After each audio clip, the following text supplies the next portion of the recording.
The moment I opened the front door, the sound that tore through the house wasn't laughter, or music, or anything normal. It was my daughter Lily's scream, followed by the deafening crack of a gunshot.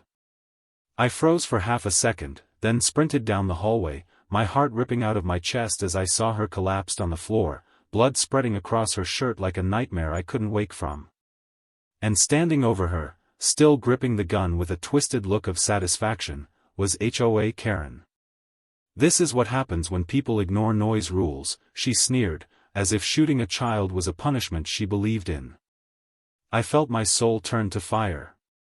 She had no idea who she had just pulled the trigger on. No idea the man kneeling beside his bleeding daughter wasn't just a father, but the one who commanded every officer in this city. Before I take you into the nightmare that changed my life, let me ask you something simple but important. AAP Mary Video Kiss City Se Dek Rahi Hain? Comment your city below. I love seeing where all of you are watching from.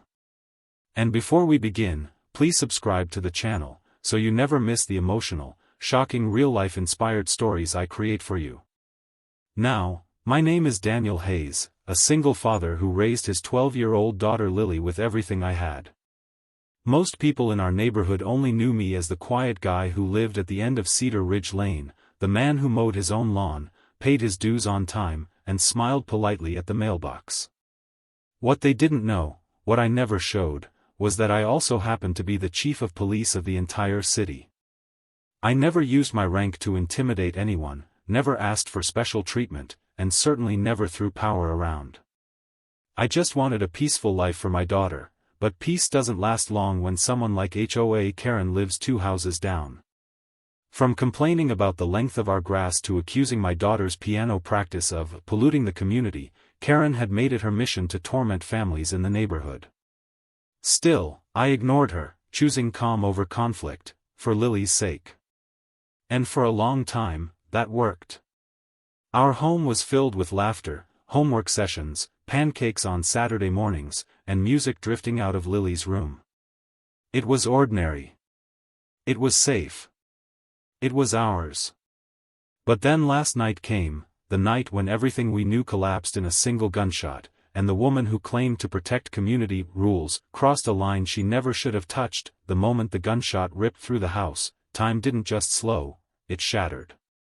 I remember dropping the grocery bag from my hand, hearing apples roll across the hardwood floor, but all I could focus on was the echo of that shot bouncing off the walls. I sprinted down the hallway, every breath burning, and when I saw Lily on the ground, my little girl clutching her stomach as blood seeped through her fingers, my knees nearly gave out. She wasn't crying, she was gasping, tiny breaths that sounded like someone fighting for life underwater. And there, standing above her with the gun still trembling in her hand, was Karen. Our HOA tyrant. Her face wasn't horrified or shocked, it was annoyed. "This is what happens when people ignore noise rules," she snapped, as if nearly killing a child was a reasonable consequence. I felt something primal rise inside me, something between rage and terror, but I forced myself to kneel beside Lily, pressing my hands down on the wound to stop the bleeding. Her skin felt cold already. "Dad, it hurts," she whispered, her voice breaking. I told her to stay with me, that I was right there, that nothing would happen to her, while my eyes shot back toward Karen. "You shot my daughter." I screamed, but she folded her arms like she was discussing a parking ticket. She slammed the door. "I warned you people about noise. Your kid has been disrespecting this community for months," she said, her voice dripping with entitlement. I could barely believe what I was hearing. I begged her, to call 911, but she shrugged, pulled out her phone, not to help, but to record. "This will show the HOA what kind of chaos you bring," she muttered. That's when I realized she wasn't insane by accident, she was insane by choice.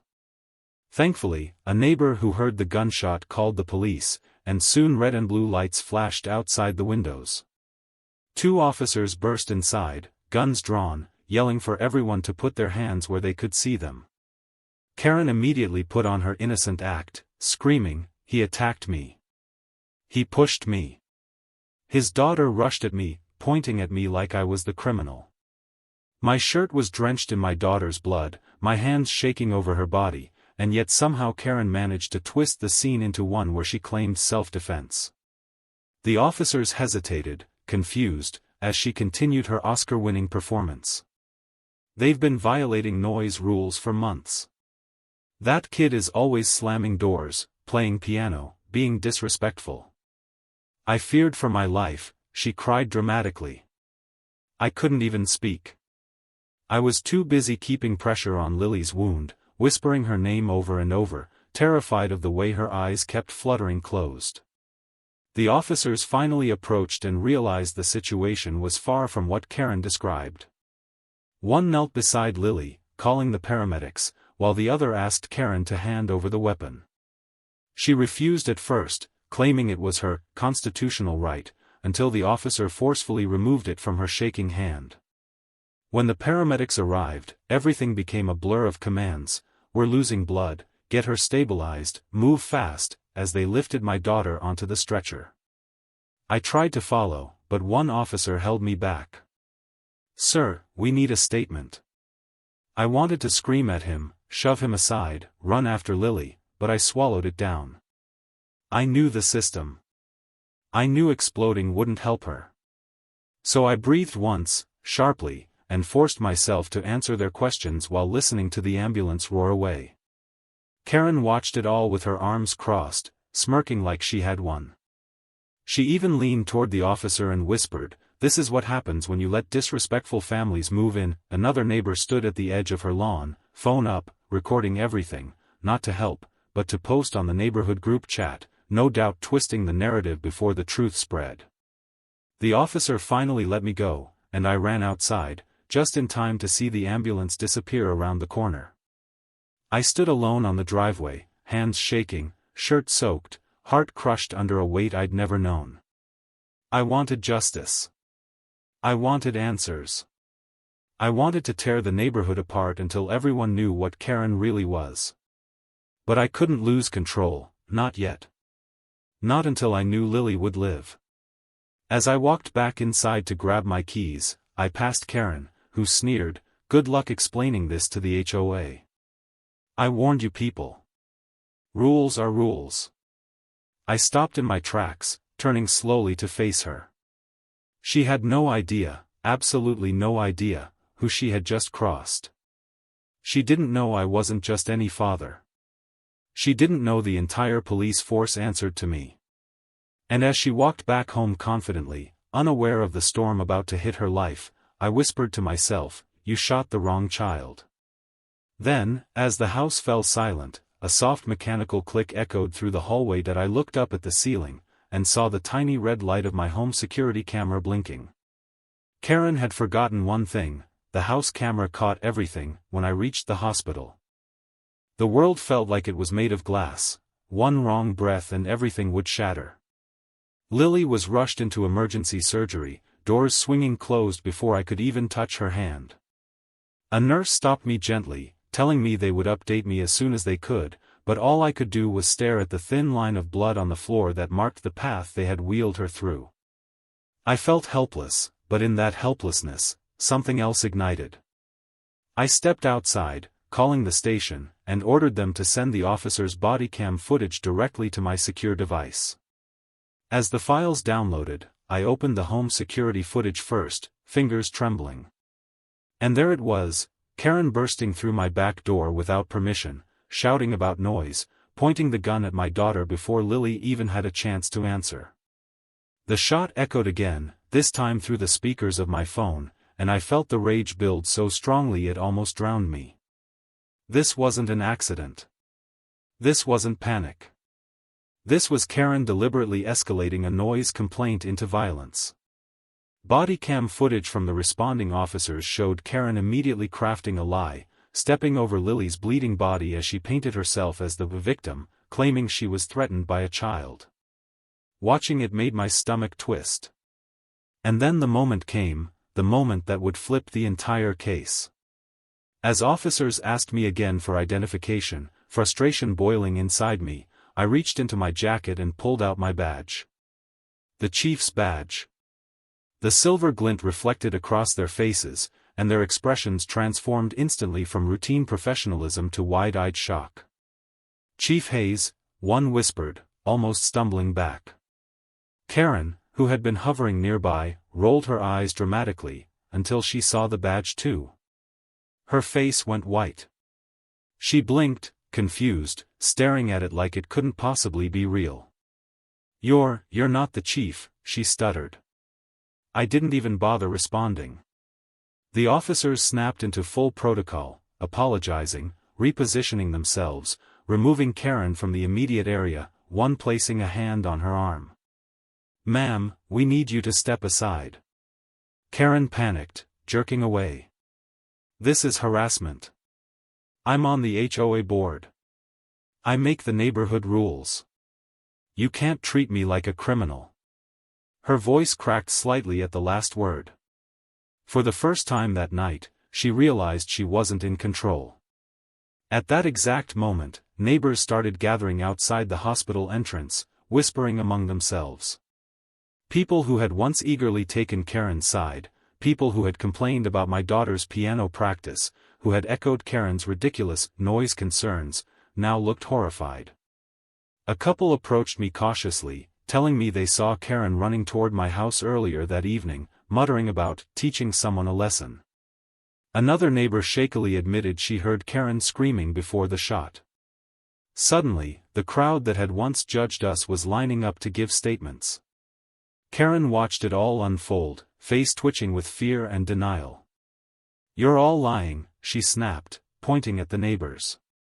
"You all know that family never follows the rules, noise rules, lawn rules, HOA guidelines. He lets his daughter disturb the peace every day with that stupid piano." The moment she mentioned the piano, I lost the thin calm I had left. "She was practicing for the school recital," I said, my voice low but trembling with fury. "She was playing music. You shot a child over music." Karen stepped back like she'd been slapped. Even the officers froze at the ruthlessness of her justification. I looked at the nearest officer, Officer Grant, and said, "Full investigation. Every complaint she filed. Every violation she fabricated. And every HOA document she's been involved with. I want everything brought to the station tonight." He nodded sharply. The shift was complete. I was no longer a father begging for help. I was the chief of police commanding a full-scale investigation into an attempted murder. Karen tried to protest, screaming about HOA rules and how she was defending community standards, but no one listened. She was read her rights, her hands trembling as they cuffed her. For a moment, she looked like she might faint. Then she looked at me, eyes narrowing with venom. "I'm not afraid of you," she hissed. "The HOA will back me. You don't know what's coming." I didn't respond. I didn't care about her empty threats. All I cared about was Lily. I went back inside the hospital, pacing the waiting room, replaying every second of the footage in my mind, wishing I had been home 5 minutes earlier. A doctor finally came out, face grim. "She lost a lot of blood, we're trying our best. She's fighting, but it's critical." My legs nearly gave out. I gripped the back of a plastic chair to stay standing. Everything inside me crumbled in that moment. The father in me wanted to collapse and cry, but the chief in me held on because I knew I had work to do. The doctor continued, explaining the surgical complications, but his words blurred together. The only thing I could focus on was the image of my daughter lying on that operating table. I sat down slowly, burying my face in my hands, and for a few minutes I allowed myself to break. I cried silently, shoulders shaking, the weight of failure crushing me. I should have protected her. I should have been there. I should have ended Karen's harassment a long time ago. But now, I would make sure justice wasn't just served, it was absolute. As I wiped my eyes, my phone buzzed. I assumed it was the officers updating me, until I saw the number. Unknown. And the message made my blood freeze. "She isn't done. HOA files hidden. They're planning something worse." Check the basement of her house. Quickly. Before they erase everything, the anonymous message wouldn't leave my mind, and neither would the thought that Karen, despite being arrested, was still somehow pulling strings behind the scenes. As officers began digging through her HOA records, the truth started surfacing like rot rising to the top of stagnant water. It turned out Karen wasn't just an annoying neighbor with a superiority complex, she was part of a secret power circle inside the HOA, a small group of board members who had been quietly targeting families for years, forcing them to violate HOA rules until they either moved out or lost their properties entirely. They fabricated complaints, forged violation notices, and issued fines so outrageously high that people eventually gave up their homes. And the worst part? Their plan wasn't random, it was selective. They targeted widows, single parents, immigrants, families who couldn't afford legal battles. People who wouldn't fight back. People they thought were weak. People like me, except they didn't know who I really was until it was too late. As officers compiled the evidence, they found something horrifying in Karen's personal files, a folder labeled Hayes Residence Removal Plan. Inside were forged noise violation papers dated months before the shooting, complaints we had never received. Fake signatures from non-existent witnesses. Photoshopped images of our lawn supposedly violating HOA standards. Even staged audio clips of loud noises, coming from our home, at impossible times, one clip recorded while Lily and I were out of town visiting her grandparents. It hit me, Karen never had a problem with noise. She had a problem with us. She wanted my house. My property. My family gone. And when I didn't bend, she escalated. First with lies. Then harassment. Then violence. And now, after shooting my daughter, she planned her final strike, a lawsuit claiming she acted in self-defense against a violent family. But as twisted as that was, what came next was worse. Officer Grant approached me with a look I had never seen on his face, a mixture of fear and disgust. Chief. Karen didn't just hire any lawyer. She hired Vincent Morrow. My chest tightened. Vincent Morrow was infamous, a lawyer known for defending criminals, gang enforcers, corrupt landlords, people who used violence to get what they wanted. He wasn't just a lawyer, he was a legal weapon. And now he was fighting for Karen. He's already filed a restraining order against you on her behalf, Grant added. Claiming you abused your authority, threatened her, and endangered the community. My blood boiled. The woman who shot my daughter was now legally trying to paint me as the danger. I should have expected it, but the shamelessness still stunned me. Before I could respond, a nurse rushed over. Mr. Hayes? She's awake. Your daughter is awake. I didn't breathe, I ran. When I entered the recovery room, Lily lay small and fragile beneath the white blankets, tubes and monitors surrounding her tiny body. Her eyes fluttered open, soft and scared. Daddy, she whispered, barely audible. I took her hand immediately, squeezing gently. I'm here, sweetheart. I'm right here. Tears blurred my vision, but I didn't look away from her, not for a second. She lifted her hand weakly toward my face. Did I do something wrong? She said I broke rules. My heart cracked open. No, baby, no. You did nothing wrong. You were practicing your music. You were safe in your home. What she did was wrong, not you. Lily blinked, tears rolling down her cheeks. Are we going home? I swallowed hard. Soon. But not until you're completely safe. She nodded slowly, eyes drifting shut again. I kissed her forehead, promising silently that no one, especially Karen, would ever hurt her again. But when I stepped outside the hospital doors, reality slammed back into me. Officers were crowded around my police cruiser. And the sight made my stomach drop. Someone had vandalized it. Deep scratches carved across the doors spelled one chilling word: payback. The windshield was smashed. Red paint was splattered across the hood, dripping like blood. And on the driver's seat lay a single bullet casing, placed deliberately, almost peacefully, like a signature. Security cameras? I demanded. We're pulling them, Grant said, jaw clenched. Minutes later, the footage came through. I expected a masked thug, some hired vandal, maybe members of Karen's corrupt HOA circle. But no. It was worse. It was her. Karen. Released on temporary bail. Smirking directly into the hospital camera before scratching the word payback into my cruiser like she was carving her initials into a tree. She didn't even try to hide her face. She wanted me to know she wasn't afraid. She wanted me to know she wasn't done. She wanted me to feel hunted, even as my daughter lay recovering from the wound she inflicted. Rage flooded me, but I kept it together.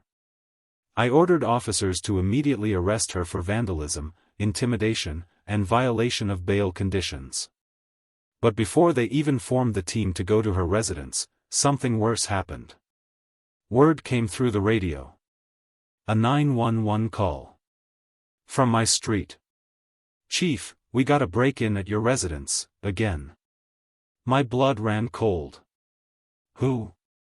I asked, though I already knew. The officer hesitated. It's Karen. She broke in. She's inside your house right now. And then his final words hit like a second gunshot. Chief, she's looking for your daughter. The moment I heard that Karen had broken into my home again, this time wandering through the room searching for my recovering daughter, something inside me snapped, not in anger but in clarity. The father in me had already suffered enough. Now the chief of police took over completely, a force sharper and colder than steel.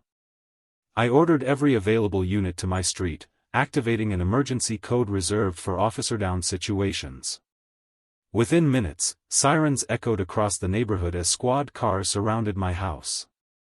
But Karen, realizing she was cornered, slipped out through a back entrance and disappeared into the woods behind our property before officers could grab her. That was her last mistake.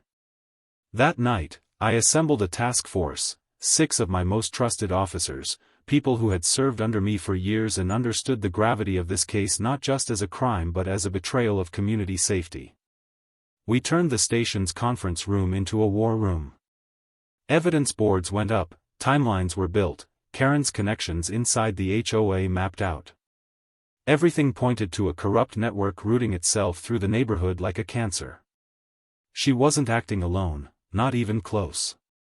We dug deeper, pulling years' worth of HOA records, complaints, finances. What we found was uglier than any of us expected. Multiple families had been forced out of their homes by fabricated violations. Witnesses threatened. Property values manipulated. Fines issued without approval. And behind nearly all major decisions stood 2 names, Karen Anderson, and HOA President Harold Whitford. Harold, a man who pretended to be a friendly, grandfatherly neighbor who waved at kids and hosted holiday parties, turned out to be Karen's silent partner all along. Every complaint Karen filed, Harold approved. Every fine she issued, Harold increased. Every attempt families made to fight back, Harold shut down with legal threats. I brought Harold into an interrogation room myself. He came in shaking, trying to smile, trying to pretend he was innocent. Chief Hayes, there must be a misunderstanding, Karen just gets carried away sometimes, I cut him off. No warmth in my voice, no patience. Why did you approve forged violation papers against my home? His eyes widened, face draining of color. He stuttered, breathing fast. I didn't, she told me they were legitimate, she said your daughter was dangerous. I leaned in slightly, lowering my voice to a whisper sharp enough to cut. A 12-year-old girl practicing piano is dangerous? The silence that followed was suffocating. Harold started trembling, his voice cracking.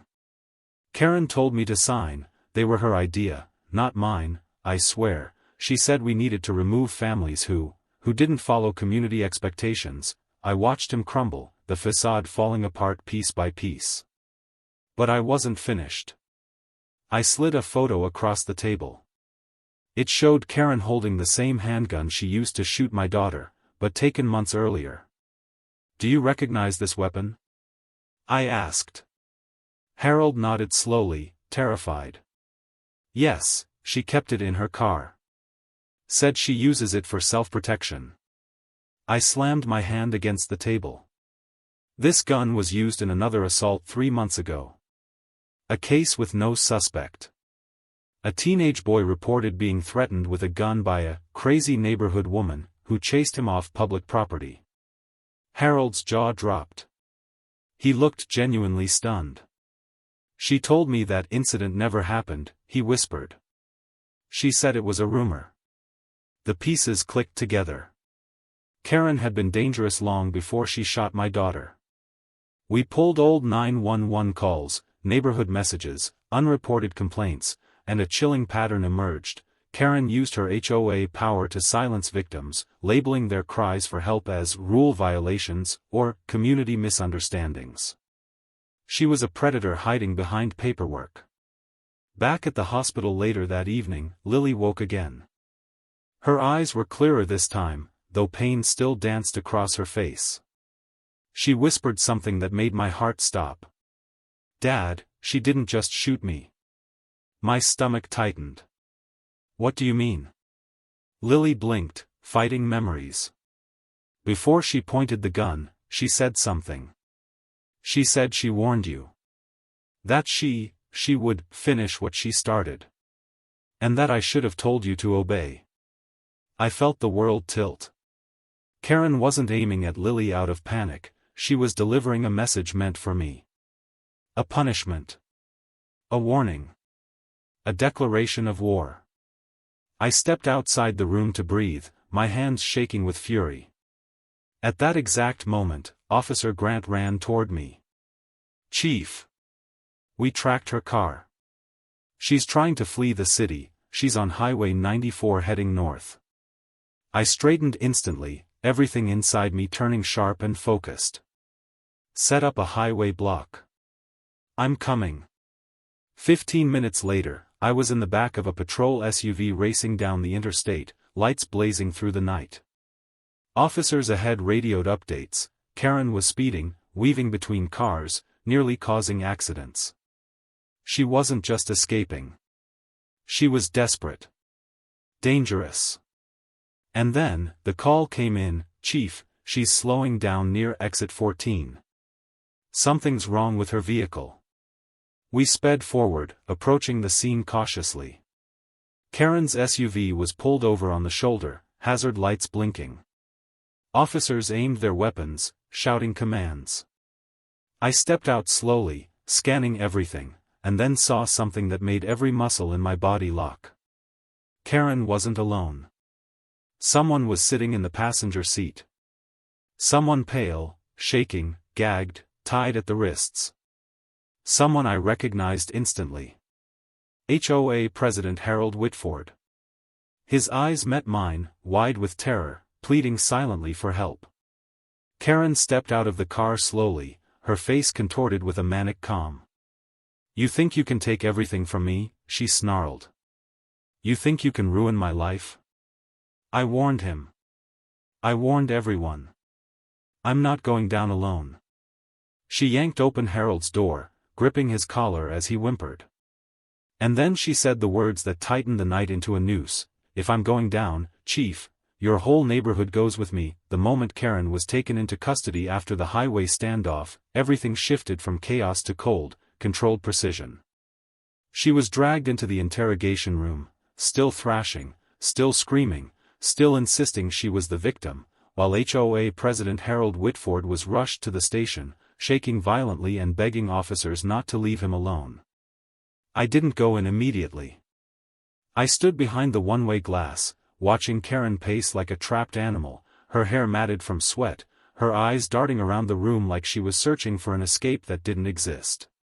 When I finally stepped inside, the door shutting behind me sounded like the closing of a prison cell. She froze. For the first time since the night she shot my daughter, Karen didn't speak, didn't snap, didn't insult, she simply stared, trembling. I laid out the files one by one, the forged violations, the falsified noise complaints, the manipulated HOA records, the pictures of vandalism she committed on my cruiser, the gun used in another unsolved assault, and finally, security footage of her breaking into my home twice. Karen's face crumpled, but still she whispered, "None of that means I'm guilty. You can't prove intent." I leaned forward, my voice low and icy. "You shot an unarmed 12-year-old girl in her own home. You hunted her. You targeted her. You broke into our house looking for her again. Intent is the only thing you've made crystal clear." She swallowed hard, tears welling, but they weren't the tears of regret, they were the tears of someone losing power. I played the body cam footage. Her own words echoed through the room, "This is what happens when people ignore noise rules." She covered her ears, shaking her head violently. "I didn't mean it like that. You don't understand, your daughter disrespected the community. She slammed doors. She played the piano too loud. She mocked me." Her voice cracked like brittle glass. And something inside me, the part that had held everything together for my daughter's sake, finally broke. "She's a child," I said, my voice trembling with restrained fury. "A child who loves music. A child who was doing nothing wrong. A child you tried to kill because you couldn't handle your own emptiness." Karen stared at me like I had stabbed her with the truth. "You don't get it," she sobbed. "People didn't listen to me. They ignored the rules. They laughed at me. I kept order. I kept the neighborhood perfect. I made sure people respected the guidelines. But your daughter, she ruined everything." I slammed my palm onto the metal table, and Karen jumped as if struck. "You don't get to define perfect. You don't get to decide who deserves to live in peace. You don't get to shoot a little girl because she didn't bow to you." My voice filled the room with the wrath of every parent who ever feared losing a child. Karen curled into herself, sobbing uncontrollably. Then the door opened quietly behind me. A soft sound of wheels. A soft breath. Lily. My daughter, smaller than ever, sitting in a wheelchair with a blanket across her legs, hospital bracelet still on her wrist. Nurses stood behind her, making sure she was stable, but Lily raised her hand slightly, she wanted to speak. I moved aside. Karen's eyes widened in shock as she saw her. "Why, you're alive?" Karen whispered, her voice cracking. Lily's voice was soft but powerful. "Why did you hurt me?" Karen's breath hitched. I didn't mean to kill you. I just wanted respect. I wanted people to follow rules. I wanted peace in the neighborhood." Lily blinked, her eyes full of innocence and pain. "You shot me for playing piano." Karen broke. She fell to her knees on the interrogation room floor, hands shaking violently. "I'm sorry. I'm so sorry. I don't know why I did it. I lost control. I didn't mean to hurt you." Lily looked at her, her voice trembling. "You could have talked to my dad. You could have asked nicely. You didn't have to shoot me." Karen sobbed harder, reaching out instinctively, but I stepped between them instantly. "You don't get to go near her," I said sharply. Karen nodded, collapsing into a chair, crying into her hands, her entire body shaking. The officers watching from behind the glass were silent. No one had ever seen her like this. When she finally looked up, her face blotchy and streaked with tears, she whispered, "Please, please don't ruin my life." I leaned forward, meeting her eyes with the calmness of a storm just before it breaks. "You ruined your own life the moment you pulled that trigger. I'm not here to ruin anything, I'm here to protect the people you terrorized." Karen covered her mouth, shaking. "What's going to happen to me?" I stood tall, my voice steady and final. Maximum charges. Attempted murder. Breaking and entering. Child endangerment. Illegal discharge of a firearm. Abuse of authority within the HOA. Conspiracy to evict families illegally. Extortion. Harassment. And every single witness you threatened has already testified. Her mouth fell open as if she couldn't breathe. And then Lily spoke again, softly, I forgive you, but I want you to go away. Forever. Karen sobbed so hard she couldn't stay upright. Officers stepped inside, lifting her to her feet. She didn't fight anymore. She didn't shout. She didn't resist. She was a defeated shadow of the monster she had been. As they led her out, she looked back one last time, whispering, I'm sorry. I nodded once, not in forgiveness, but in acknowledgement that the battle was over. But justice had only begun. As the officers closed the door behind her, another officer stepped inside and handed me a document. Chief, the judge just approved it. I unfolded the paper. The sentencing hearing was scheduled. And when I read the date, my heart pounded harder than any winter morning as I wheeled Lily inside for Karen's sentencing, the echo of every step reminding me how close we had come to losing everything.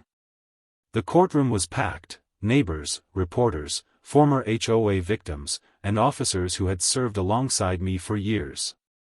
Even the judge looked burdened by the weight of what had happened in our quiet neighborhood.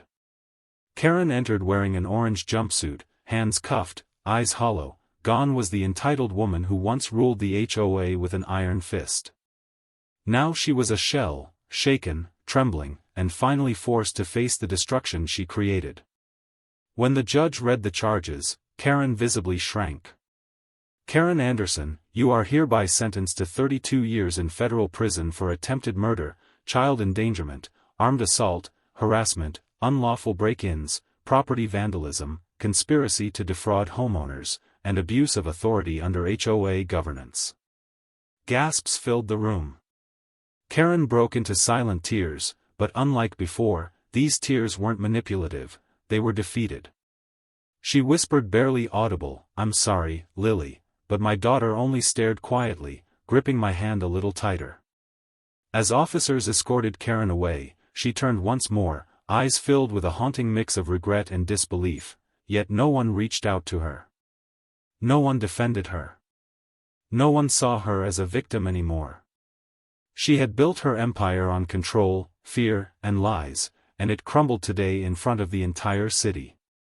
When the judge struck the gavel for the final time, it didn't sound like punishment, it sounded like liberation. The aftermath came fast. The HOA board was dissolved entirely within a week after federal investigators uncovered years of forged violations, secret fines, and illegal pressure tactics. Families who had been bullied out of their homes were finally vindicated, their records cleared, their dignity restored. For the first time since moving to Cedar Ridge Lane, neighbors looked at each other with honesty instead of suspicion. Many approached us with tears in their eyes, apologies poured from people who once believed Karen's lies, who once glared at us over imagined noise complaints. One elderly woman hugged Lily gently and whispered, I'm so sorry we didn't protect you. You deserved better from all of us. My daughter, stronger than anyone realized, smiled softly and told her, it's okay, we're safe now. And in that moment, I realized how resilient she truly was.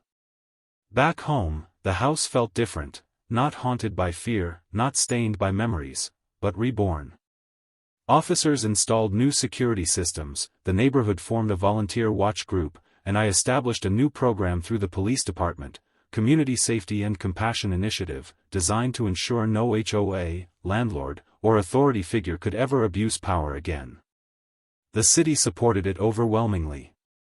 Schools asked Lily to speak about resilience, hospitals honored her bravery, and neighbors who once avoided us now left gifts on our porch, flowers, candles, handmade cards. Lily took each one with a shy smile, her eyes lighting up a little more each day. Her recovery was slow, painful, but miraculous. Physical therapy strengthened her body, emotional therapy healed her spirit.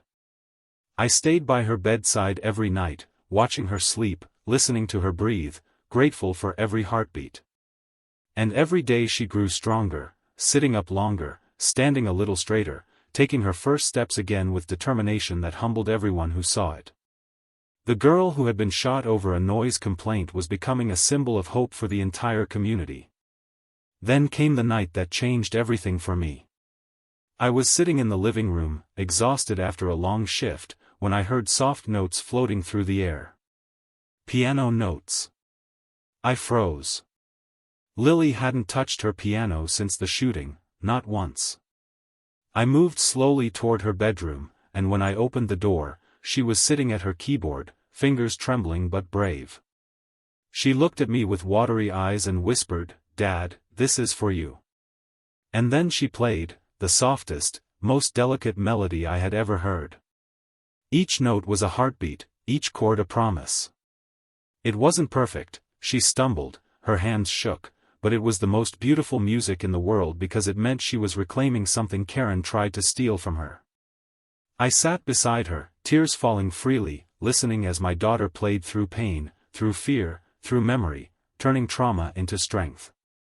When she finished, she wrapped her arms around me. I held her tightly, whispering the words I had carried in my heart since the night everything went wrong: they can destroy a home, but they can never destroy a father's love. Life slowly returned to normal, but better than before, safer, kinder, united. Our neighborhood no longer lived under Karen's shadow. Instead, it became a community built on understanding and protection. Parents watched their children play without fear. Music drifted from open windows freely. People greeted each other with genuine warmth instead of forced politeness. Cedar Ridge Lane finally became what it should have been all along: a home. And every time I walk past Lily's room and hear her playing, I'm reminded that justice isn't just about punishment, it's about healing. It's about rebuilding what was broken. It's about proving that even in the darkest moments, love can survive, rise, and shine brighter than anything meant to destroy it. And as Lily prepares for her first school recital since the incident, she tells me, "Dad, I want to play the same piece. The one I played that day. I'm not afraid anymore." I kissed the top of her head, proud beyond words. Because she didn't just survive, she overcame. And our story, once stained with pain and fear, became a testament to hope, strength, and unbreakable family bonds.